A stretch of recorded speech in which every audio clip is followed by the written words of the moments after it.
നമസ്കാരം. എഴുത്തുകാരന്റെ ഭാവനയിൽ വിരിയുന്ന കഥകളേക്കാൾ റിയൽ സ്റ്റോറീസ് നമ്മളിൽ ഒരു മോട്ടിവേഷൻ ഏകാൻ സാധ്യതയുണ്ട് എന്നതിനാൽ ഇന്ന് അത്തരം ഒരു സംഭവ കഥ പറയുവാനാണ് ആഗ്രഹിക്കുന്നത്. കാലം 1800കളുടെ തുടക്കം. വടക്കൻ ജർമ്മനിയിലെ പ്രഷ്യൻ ഗ്രാമങ്ങൾ മഞ്ഞിലും പുകയിലും മുങ്ങി നിൽക്കുകയാണ്.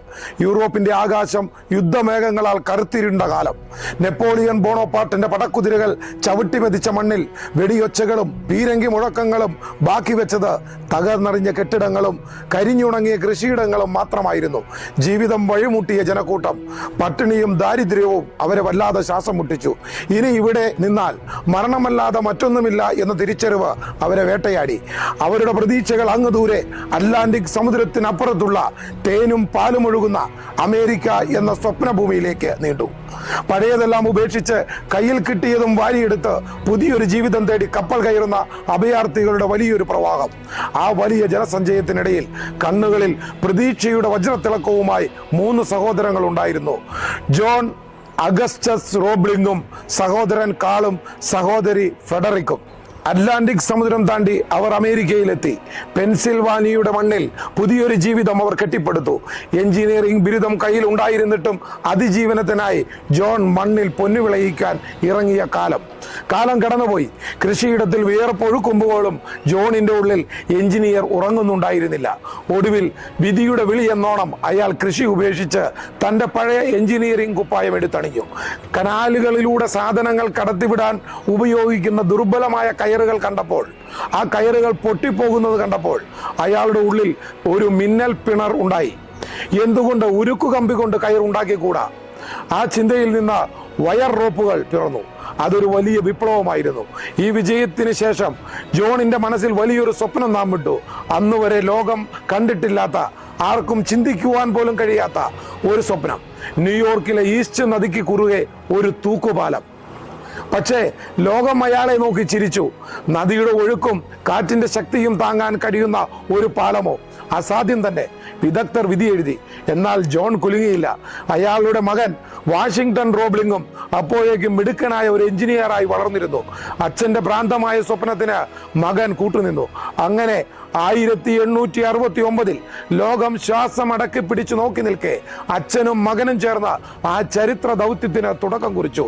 എന്നാൽ തുടക്കം തന്നെ ദുരന്തമായിരുന്നു. പണിസ്ഥലത്തെ പരീക്ഷണത്തിനിടയിൽ ഒരു ബോട്ട് വന്നിടിച്ച് ജോണിന്റെ കാലിന് പരിക്കേറ്റു. നിസ്സാരം എന്ന് കരുതിയ മുറിവ് ടെറ്റനസ് എന്ന വില്ലനായി മാറി. ദിവസങ്ങൾക്കുള്ളിൽ തന്റെ സ്വപ്ന പദ്ധതിക്ക് കല്ലിടാൻ പോലും കാത്തു നിൽക്കാതെ ജോൺ റോബ്ലിങ് ലോകത്തോട് വിട പറഞ്ഞു. അച്ഛന്റെ മരവിച്ച ശരീരം കണ്ടുനിന്ന മകൻ.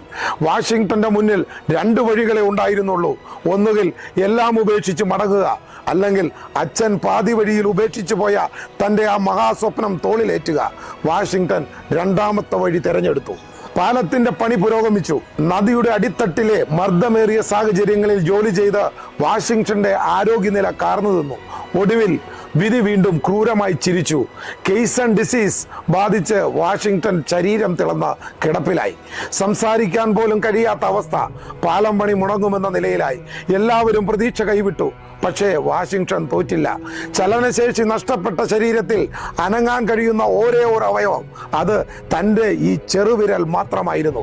ആ ചെറുവിരൽ ഉപയോഗിച്ച് അയാൾ ലോകത്തോട് സംസാരിക്കുവാൻ തുടങ്ങി. അതിനുവേണ്ടി തൻ്റെ പ്രിയ പത്നി എമിലി റോബ്ലിങ്ങിന്റെ കൈകളിൽ ആ വിരൽ കൊണ്ട് തൊട്ടും തലോടിയും അയാൾ ഒരു രഹസ്യ ഭാഷയുണ്ടാക്കി.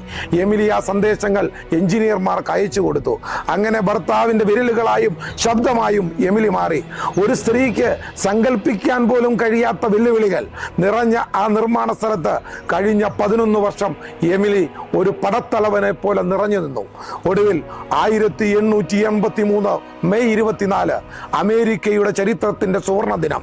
ന്യൂയോർക്കിന്റെ ആകാശത്ത് 6016 അടി നീളത്തിൽ ഉരുക്കുവടങ്ങളിൽ തൂങ്ങി നിൽക്കുന്ന ആ അത്ഭുതം ബ്രൂക്ലിൻ പാലം ഉദ്ഘാടനം ചെയ്യപ്പെട്ടു.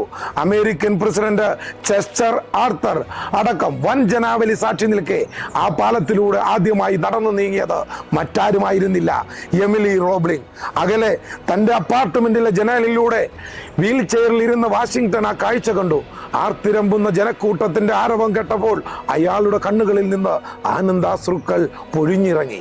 ഇന്നും ന്യൂയോർക്കിലെ ഈസ്റ്റ് നദിക്ക് മുകളിൽ തല ഉയർത്തി നിൽക്കുന്ന ബ്രൂക്ലിൻ പാലം വെറും ഒരു പാലമല്ല, തളരാത്ത ഇച്ഛാശക്തിയുടെയും അചഞ്ചലമായ സ്നേഹത്തിന്റെയും തോൽക്കാൻ മനസ്സില്ലാത്ത മനുഷ്യന്റെയും നിത്യസ്മാരകമാണ്. ശരീരം മുഴുവൻ തളർന്നിട്ടും ചലിക്കുന്ന ഒരൊറ്റ ചെറുവിരൽ കൊണ്ട് വാഷിംഗ്ടൺ റോബ്ലിംഗ് ലോകത്തോട് വിളിച്ചു പറഞ്ഞത് ഒരേ ഒരു കാര്യമാണ്: നിങ്ങളുടെ മനസ്സ് തളരാത്തിടത്തോളം കാലം ലോകത്തെ ഒരു ശക്തിക്കും നിങ്ങളെ തോൽപ്പിക്കാനാവില്ല. ആ ഒരൊറ്റ വിരലിന്റെ ബലത്തിലാണ് ബ്രൂക്ലിൻ പാലം ഉയർന്നു നിൽക്കുന്നത്. നമ്മുടെ പരിമിതികളല്ല, നമ്മളുടെ ഇച്ഛാശക്തിയാണ് നമ്മളെ നയിക്കേണ്ടത്. വിജയിക്കുന്ന ഒരു പുരുഷന്റെ പിന്നിൽ ഒരു സ്ത്രീയും ഉണ്ടാകും എന്ന പഴഞ്ചൊല്ല് എമിലി റോബ്ലിംഗ് തിരുത്തി എഴുതി. വിജയിക്കുന്ന പുരുഷന്റെ ഒപ്പം ഒരു സ്ത്രീയുമുണ്ട് എന്നവർ തെളിയിച്ചു.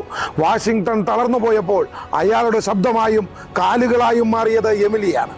പരസ്പരം താങ്ങാവുമ്പോഴാണ് ദാമ്പത്യം വിജയമാകുന്നതെന്നും കൂടെ നിൽക്കാൻ ഒരാളുണ്ടെങ്കിൽ അസാധ്യമായത് ഒന്നുമില്ലെന്നും എമിലി നമ്മെ പഠിപ്പിക്കുന്നു. വിധിക്ക് അവർ നൽകിയ മറുപടി നമ്മൾ ഒന്ന് ചിന്തിച്ചു നോക്കൂ. അച്ഛൻ മരിച്ചു, മകൻ തളർന്നു. വിധി ആ കുടുംബത്തെ വേട്ടയാടി തോൽപ്പിക്കാൻ ശ്രമിച്ചു. പക്ഷേ അവർ വിധിയെ പണിതു തോൽപ്പിച്ചു. തകർച്ചകളിൽ നിന്ന് ഒളിച്ചോടുന്നവർക്കല്ല വിജയം, മറിച്ച് തകർച്ചകളെ ചവിട്ടുപടിയാക്കി വിധിക്ക് മുഖത്തടിച്ച പോലെ മറുപടി നൽകുന്നവർക്കുള്ളതാണ് ചരിത്രം. നിങ്ങൾ തുടങ്ങിയ കാര്യം പൂർത്തിയാക്കുവാൻ വിധി പോലും വഴിമാറിത്തരും. അത്രമേൽ തീവ്രമായി നിങ്ങളത് ആഗ്രഹിക്കണം.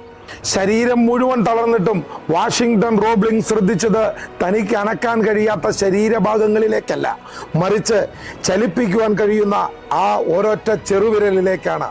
ആ വിരൽ അയാൾ തൻ്റെ സ്വപ്നം കോർത്തെടുത്തു. നമ്മുടെ ജീവിതത്തിലും വലിയ തകർച്ചകളോ സാമ്പത്തിക പ്രതിസന്ധികളോ രോഗങ്ങളോ വരുമ്പോൾ നമ്മൾ പലപ്പോഴും എല്ലാം പോയി എന്ന് പറഞ്ഞ് നിരാശരാകാറുണ്ട്. എന്നാൽ ഈ കഥ ഒരു ജീവിത പാഠമായി നമുക്ക് മുന്നിലുണ്ട്.